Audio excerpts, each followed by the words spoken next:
नमस्कार दोस्तों, स्वागत है आप सभी का आप सबके ही चैनल संकल्प से साधना में। और मैं हूँ रीता। दोस्तों, आज बात करेंगे छठ पूजा से जुड़ी हमारी धार्मिक मान्यताएं क्या हैं। अगर चैनल पर नए हैं तो चैनल को सब्सक्राइब कर लीजिए। आने वाले इम्पोर्टेंट वीडियोस के लिए इम्पोर्टेंट जानकारियाँ, व्रत, मंत्र, उपाय, तिथि सब आपको मिलती रहेंगी। दोस्तों, छठ पूजा मुख्य रूप से भारत के बिहार, झारखंड में मनाया जाता है और सबसे ज़्यादा भव्य उत्सव बिहार और झारखंड में ही होता है। लेकिन देश के अलग अलग कोनों में जहाँ भी बिहार और झारखंड के लोग रह रहे हैं, बस गए हैं, वहाँ ये त्यौहार बड़ी धूमधाम से मनाया जाता है। हालांकि ये उत्सव भारत के अन्य हिस्सों में भी बहुत लोकप्रियता प्राप्त कर रहा है। बिहार और झारखंड में छठ पूजा एक सार्वजनिक अवकाश है। छठ पूजा का वैज्ञानिक और पौराणिक दोनों ही कारण हैं। दोनों कारण ही मैं आप लोगों को बताऊंगी कि वैज्ञानिक कारण क्या है, छठ पूजा रखने से क्या होता है और हमारी मान्यताएं क्या हैं। तो पहले बताती हूँ कि वैज्ञानिक कारण क्या है।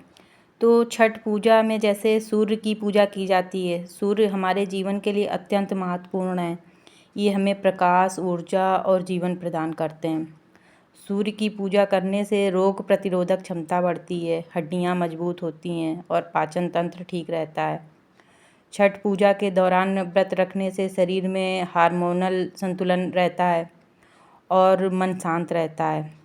सूर्योदय से सूर्यास्त के समय अर्घ्य देने से शरीर में विटामिन डी की मात्रा बढ़ती है, क्योंकि लोग खड़े होकर बहुत समय तक सूर्यास्त होने का इंतज़ार करते हैं और धूप में खड़े रहते हैं।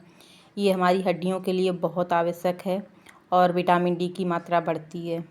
चलिए अब समझते हैं कि हमारी धार्मिक पौराणिक मान्यताएं क्या हैं। तो त्योहारों के देश में, भारत में कई ऐसे पर्व हैं जिन्हें काफ़ी कठिन माना जाता है और उन्हीं में से एक ये छठ का पर्व है।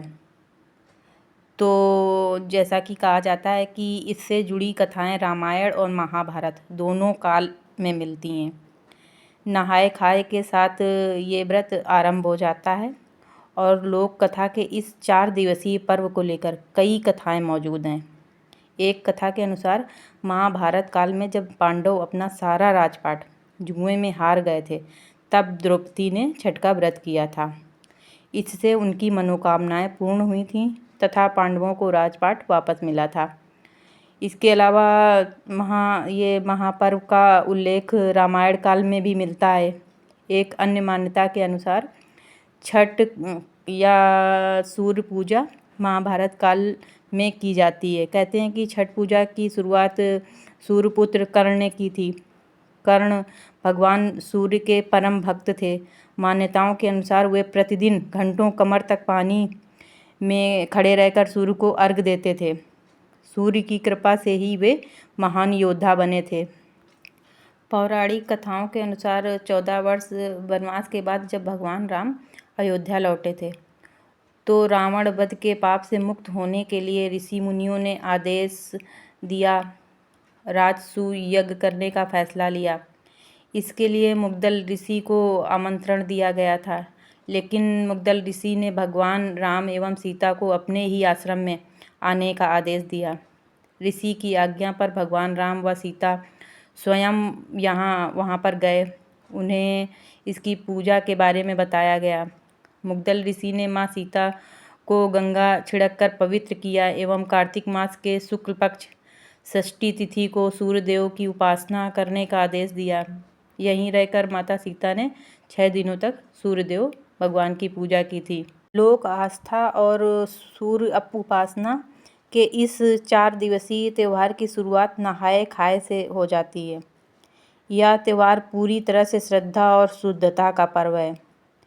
इस व्रत को महिलाएं और पुरुष दोनों ही रखते हैं। छठ को तो पहले दोस्तों केवल बिहार और झारखंड, उत्तर भारत में ही मनाया जाता था, लेकिन अब धीरे धीरे पूरे देश में इसका महत्व बढ़ता जा रहा है।